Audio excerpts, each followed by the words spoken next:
मैं सर्वशक्तिमान परमात्मा के अस्तित्व को मानने से इनकार करता हूं। मैं नास्तिक इसलिए नहीं बना कि मैं अभिमानी हूं, पाखंडी या निरर्थक हूं।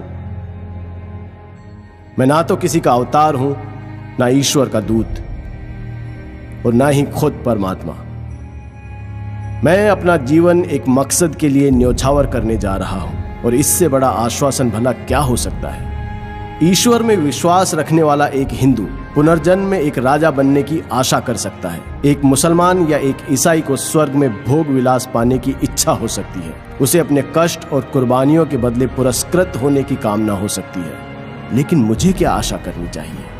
मैं जानता हूं कि जिस पल रस्सी का फंदा मेरे गले में लगेगा और मेरे पैरों के नीचे से तख्ता हटेगा, वो मेरा अंतिम क्षण होगा। किसी स्वार्थ भावना के बिना, यहां या यहां के बाद किसी पुरस्कार की इच्छा किए बिना, मैंने अनासक्त भाव से अपने जीवन को आजादी के नाम कर दिया है।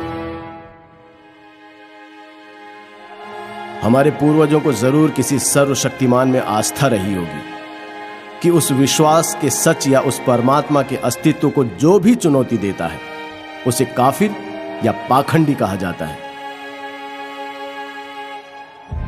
चाहे उस व्यक्ति के तर्क इतने मजबूत क्यों ना हो कि उन्हें झुठलाना नामुमकिन हो, या उसकी आत्मा इतनी सशक्त क्यों ना हो कि उसे ईश्वर के प्रकोप का डर दिखाकर भी झुकाया नहीं जा सकता, और इसलिए ऐसे व्यक्ति को अभिमानी कहकर उसकी निंदा की जाती है।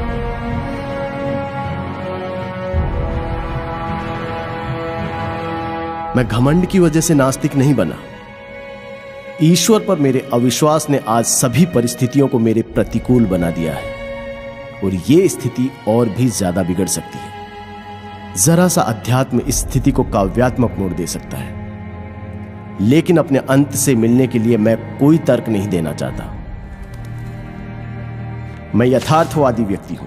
अपने व्यवहार पर मैं सिर्फ तर्कशील होकर विजय पाना चाहता हूं। भले ही मैं हमेशा इन कोशिशों में कामयाब नहीं रहा हूं, लेकिन यह मनुष्य का कर्तव्य है कि वो कोशिश करता रहे, क्योंकि सफलता तो संयोग और हालात पर ही निर्भर करती है। आगे बढ़ते रहने वाले प्रत्येक व्यक्ति के लिए जरूरी है कि वो पुरानी आस्था के सभी सिद्धांतों में दोष ढूंढे। उसे एक एक कर पुरानी मान्यताओं को चुनौती देनी चाहिए। उसे सभी बारीकियों को परखना और समझना चाहिए। अगर कठोर तर्क वितर्क के बाद वो किसी धारणा तक पहुंचता है, तो उसके विश्वास को सराहना चाहिए। उसके तर्कों को गलत या झूठा भी समझा जा सकता है, पर संभव है कि उसे सही ठहराया जाएगा, क्योंकि तर्क ही जीवन का मार्गदर्शक है।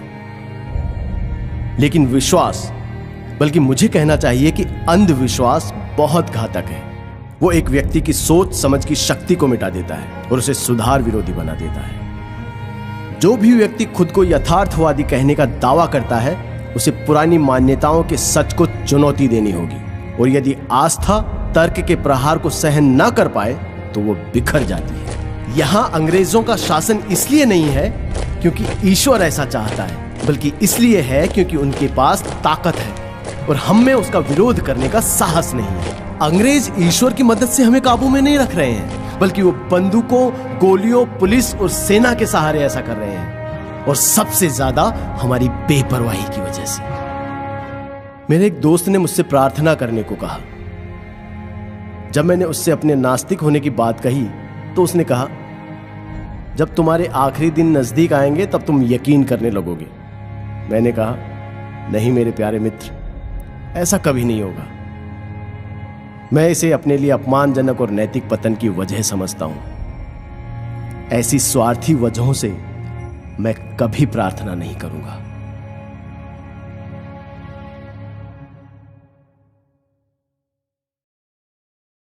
It transcends the senses, but it is possible to reason out the existence of God to a limited extent. All his activities and movements were guided by slogans of truth and non-violence, to which nobody had any objections.